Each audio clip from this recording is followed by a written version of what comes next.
Everyone, this is Ravi Jha. I am a defence counsel in Allahabad high court और आप सबका स्वागत है आपके खुद के चैनल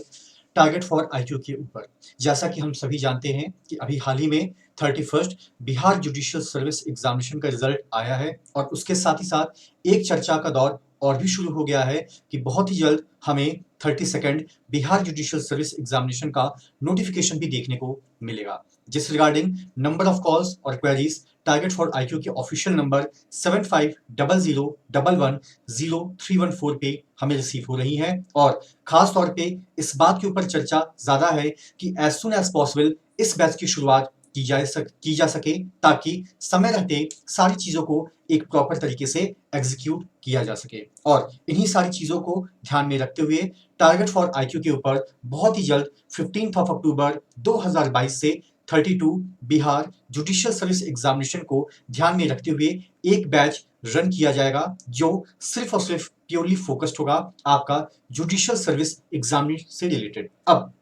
सवाल यहां पर यह आता है कि हम बात कर रहे हैं प्रिपरेशन की, और प्रिपरेशन से पहले कुछ चीजों का जानना बहुत ही जरूरी होता है। लाइक आपके एग्जाम का पैटर्न क्या है, आपके एग्जाम का सिलेबस क्या है, वो एग्जाम कितने चरणों में कंप्लीट होगा, उसके अंदर कौन कौन से सब्जेक्ट्स आपको देखने को मिलेंगे, क्या कहीं पर कोई ऑप्शनल सब्जेक्ट भी है, क्या कहीं पर कोई मैंडेट सब्जेक्ट भी है, और अगर है तो उसकी तैयारी या उसकी प्रिपरेशन कैसे होगी। तो सबसे पहले यहां पर आपको जानना होगा कि अगर वाकई में आप जुडिशियल सर्विस एग्जामिनेशन को लेके बहुत ही मेंटली रूप से प्रिपेयर्ड हैं तो आपको सबसे पहले कुछ चीजों के ऊपर अपनी निगाह को बहुत ही बारीकी से ध्यान रखने की जरूरत है, जिनमें सबसे पहली बात यह है कि ये जो आपका एग्जाम है ये 3 चरणों में, या अगर मैं कहूं 3 पार्ट में कंप्लीट होता है तो ये कहना बिल्कुल भी गलत नहीं होगा। पार्ट 1 आपका प्रिलिमिनरी एग्जाम होता है, पार्ट 2 आपका मेंस एग्जाम होता है, और जो आपका फाइनल एग्जाम होता है वो कहलाता है आपका इंटरव्यू यानी कि साक्षात्कार।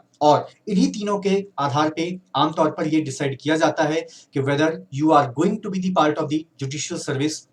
और नॉट। अब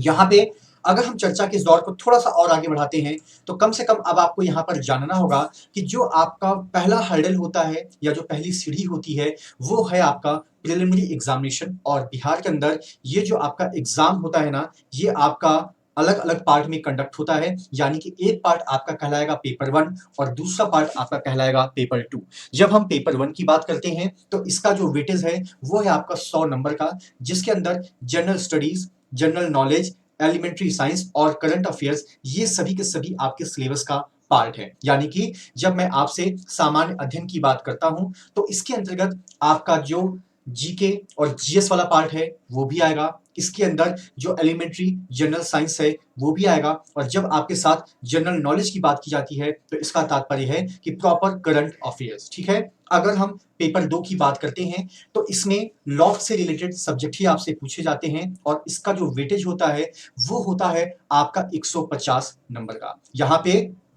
नोट में लिखा गया है कि अगर आप एक जनरल कैटेगरी के कैंडिडेट हैं तो कम से कम क्वालिफाई करने के लिए आपको 45% मार्क्स प्रिलिमिनरी एग्जामिनेशन में चाहिए, और अगर आप रिजर्व कैटेगरी में आते हैं तो कम से कम 40%। इसका मतलब ये मत समझिएगा कि आफ्टर सिक्योरिंग 45 और दी 40% इन योर रेस्पेक्टिव कैटेगरी आप क्वालिफाई कर जाएंगे प्रिलिमिनरी एग्जामिनेशन के लिए। ऐसा बिल्कुल भी नहीं है, ये तो बस एक मिनिमम क्राइटेरिया है, वहां पर भी मेरिट बनती है, and on the basis of merit you will call for your mains examination। यहां पे अगर हम बात करते हैं इनके जीके और लॉ टॉपिक्स के बारे में तो ये जो स्लाइड है इसमें ज्यादातर आपको देखने को मैटर मिलेगा जीके या आपके जीएस का, और ये सत्येंद्र सर का पार्ट है। तो आई विश कि बहुत ही जल्द इसके ऊपर डिटेल में ऑलरेडी भी अलग अलग समय पे उन्होंने कुछ वीडियोस का जिक्र किया है जहां पर इसके बारे में डिटेल जानकारी आपको देखने को मिलेगी, और बहुत ही जल्द बिहार एग्जाम को ध्यान में रखते हुए एक बार फिर से वो जीके और जीएस के सिलेबस को स्क्रूटनाइज करेंगे और जो भी उसका क्रक्स निकल कर आएगा वो आपके सामने जरूर रखेंगे। लेकिन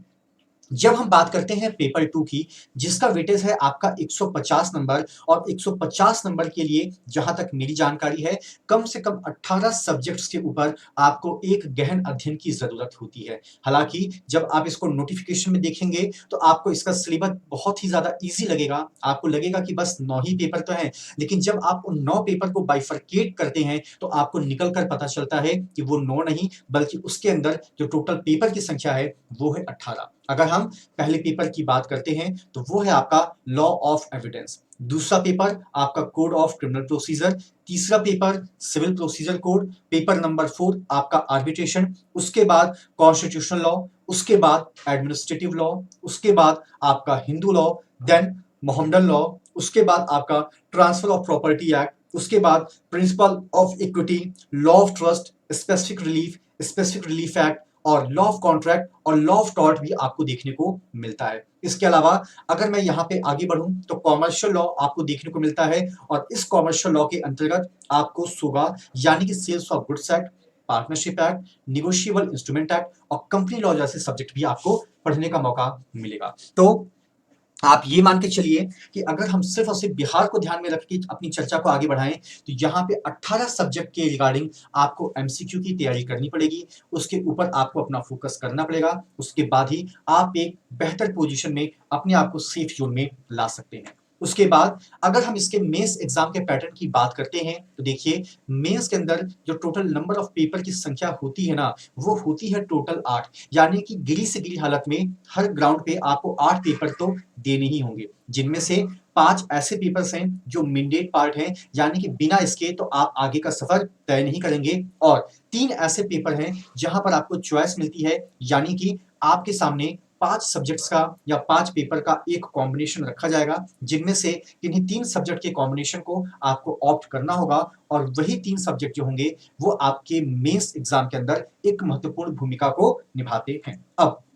यहाँ पे अगर हम मैंडेट सब्जेक्ट्स की बात करते हैं तो इसके अंदर जो पहला सब्जेक्ट आपका निकल कर आता है वो है आपका जनरल नॉलेज, जिसके अंदर आपका करंट अफेयर शामिल होगा और इसका वेटेज है 150 नंबर का। दूसरा सब्जेक्ट आपका होगा जनरल साइंस का, इसका वेटेज है 100 नंबर का। फिर आपका आता है जनरल हिंदी और जनरल इंग्लिश, ये भी 100 नंबर के होते हैं, लेकिन ये आपका क्वालिफाइंग पेपर होता है, इसके ऊपर थोड़ा सा गौर करने की आपको जरूरत होगी। उसके बाद जो पेपर नंबर 3 है वो आपका basically law of evidence and procedure के नाम से जाना जाता है, जिसके अंदर एविडेंस के साथ साथ आपको सीपीसी और सीआरपीसी की भी जानकारी रखनी पड़ेगी और इसका वेटेज है आपका 150 नंबर का। इसके अलावा जब हम ऑप्शनल की बात करते हैं तो आपके सामने डिस्प्ले पे शो हो रहा होगा कि टोटल 5 सब्जेक्ट का कॉम्बिनेशन है, 5 में से किसी 3 को आपको ऑप्ट करना ही करना है, चाहे वो कॉन्स्टी एडमिन हो, हिंदू लॉ मोहम्मडन लॉ हो, transfer of property principal of equity हो या law of trust specific relief हो, ये पूरा का पूरा एक पेपर है। देन आपका law of contract along with law of tort आता है और उसके बाद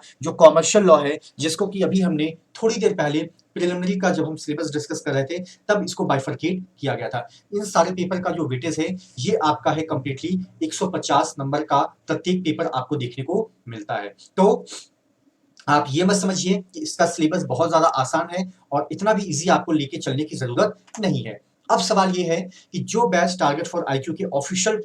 प्लेटफॉर्म जिसका नाम है टारगेट फॉर आईक्यू, ये प्रॉपर एक एप्लीकेशन है। अब आपकी सारी क्लासेस इसी के ऊपर चला करती हैं। ये एप्लीकेशन अगर आप चाहें तो आप प्ले स्टोर से इजीली डाउनलोड कर सकते हैं और क्लासेस और जो भी वीडियोस हैं उनको भी आप इजी वे में डिस्कस कर सकते हैं या एक्सेस कर सकते हैं। यहाँ पे जो कमिटमेंट हमारी तरफ से आपके लिए है उसमें डेली आपकी लाइव क्लासेस चलेंगी with the help of the power point presentation, यानी कि जो भी टीचर्स आपके साथ इंटरेक्ट करेंगे वो with the help of PPT he interact करेंगे। आमतौर पे उसका सबसे बड़ा बेनिफिट ये होता है कि कई बार जब लाइव क्लासेस चलती हैं तो मेंटोर हो या टीचर हो या मैं खुद अपनी बात करूं, कई बार ऐसा होता है कि जो इंपॉर्टेंट चीजें होती हैं वो हम डिस्कस तो कर लेते हैं, लेकिन कई बार हम due to lack of time या ध्यान ना दे पाने की वजह से उस चीजों का जिक्र व्हाइट बोर्ड के ऊपर नहीं कर पाते हैं। तो यहाँ पे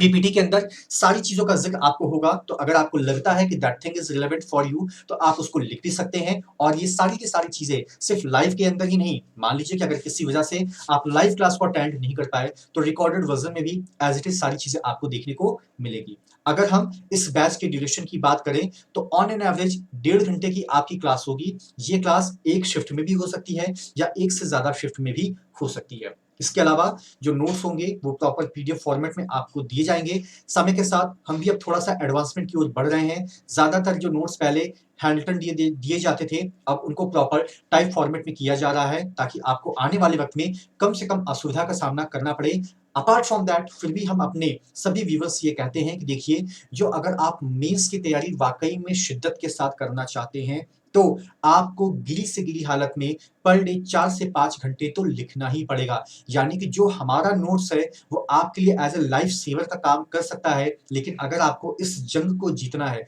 तो जब तक आप खुद अपने हाथ से नोट्स नहीं बनाएँगे, जब तक आप अपने हाथ से खुद नहीं लिखेंगे, यकीन मानिए मेंस को क्वालीफाई करना थोड़ा बहुत मुश्किल आपको ज़रूर देखने को मिलेगा। इसके अलावा टेस्ट सीरीज़ के अंदर भी आपको शामिल किया जाता है और एग्ज़ाम से पहले-पहले हमारी कोशिश होती है कि वंस आपका सिलेबस कंप्लीट हो जाए, तो उसके बाद उसके रिवीजन को भी प्रॉपर तरीके से कंडक्ट किया जा सके। इसके अलावा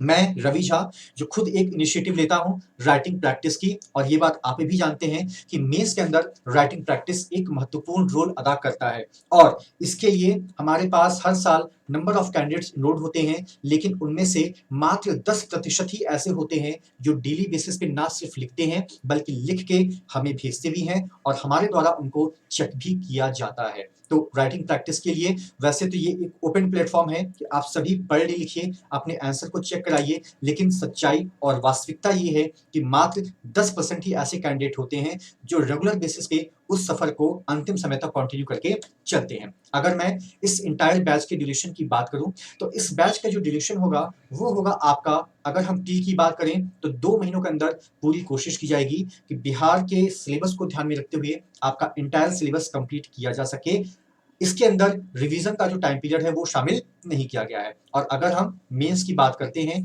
तो मेंस को ध्यान में रखते हुए कम से कम हमें 4 महीने ज़रूर चाहिए ताकि आपके इंटायर सिलेबस को कंप्लीट किया जा सके। तो ये पूरा का पूरा आपका बिहार जुडिशियल सर्विस एग्जाम का सिलेबस था और अगर आप इस बैच में एनरोल कराना चाहते हैं तो आप डिस्प्ले पर दिए गए नंबर 7500110314 पे कॉल या मैसेज करके आप क्वेरी कर सकते हैं। आप अपने आप को एनरोल करा सकते हैं और इस बैच की शुरुआत जो है वो एग्जैक्ट 15 अक्टूबर 2022 से हो जाएगा। आमतौर पे जब कभी भी कोई नए कैंडिडेट ऐड होते हैं तो सबकी सेम समस्या होती है, सबकी यही चाहत होती है कि सर हम लाइव क्लासेस हमारी बहुत सारी छूट गई हैं, तो कोशिश करिए कि मैक्सिमम आप लाइव क्लासेस का बेनिफिट ले सकें। रिकॉर्डेड तो आप आजीवन देखते रहेंगे, उसके लिए तो नंबर ऑफ वीडियोस आपको यूट्यूब से लेके हर डिफरेंट चैनल्स के ऊपर आपको देखने को मिलते हैं, लेकिन लाइव क्लास की बात एक अलग ही होती है। तो अगर आप वाकई में सीरियस हैं और आप अपने सफर को इस प्लेटफॉर्म के साथ जिसका नाम है टारगेट फॉर IQ लेकर चलना चाहते हैं, तो आप without any kind of delay do enroll yourself in our coming batch which is going to be commenced from 15th of October onwards without any kind of excuse or without any kind of confusion. Thank you so much to all of you. Thank you so much.